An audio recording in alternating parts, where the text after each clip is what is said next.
বিসমিল্লাহির রহমানির রহিম। আজকের এই ইফতার মাহফিলের অনুষ্ঠানের সম্মানিত সভাপতি, ইফতার মাহফিলে উপস্থিত সম্মানিত সকল রোজাদারগণ, সকল উপস্থিতিবৃন্দ, আসসালামু আলাইকুম।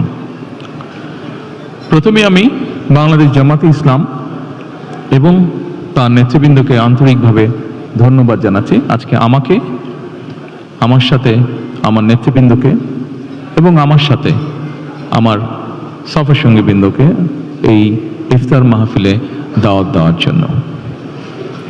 সম্মানিত সকল নেতৃবৃন্দ, উপস্থিতিবৃন্দ, আজকে এখানে শুধু আমি নই, এখানে শুধু বাংলাদেশ জামাতে ইসলামের নেতৃবৃন্দ বা কর্মীবৃন্দই নয়, আমাদের বাইরেও এখানে অন্যান্য আরও রাজনৈতিক দলের নেতৃবৃন্দ আছেন।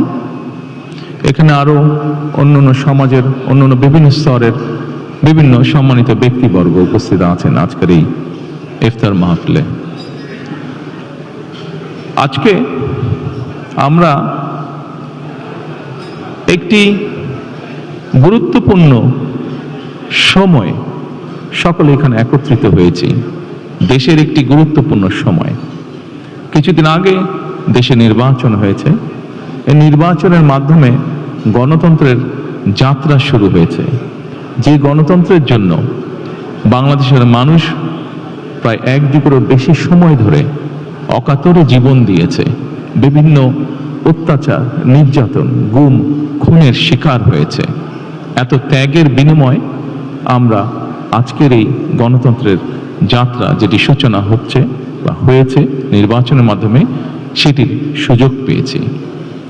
এই ত্যাগের মাধ্যমে, এই আত্মত্যাগের মাধ্যমে হাজারো মানুষের অত্যাচার, লক্ষ মানুষের নির্যাতনের মাধ্যমে আমরা আমাদের বাক, ব্যক্তি স্বাধীন গণতান্ত্রিক অধিকার চর্চার সুযোগ আমরা ফিরে পেয়েছি। সেজন্যই প্রথমেই আসুন আমরা আল্লাহর দরবারে শুকরিয়া আদায় করি। সম্মানিত উপস্থিতিবৃন্দ, বাংলাদেশের মানুষ আজকে অনেক প্রত্যাশা নিয়ে, অনেক আকাঙ্ক্ষা নিয়ে, অনেক আশা নিয়ে আমাদের সকলের দিকে তাকিয়ে আছে, বিশেষ করে রাজনৈতিক দলগুলোর দিকে তাকিয়ে আছে।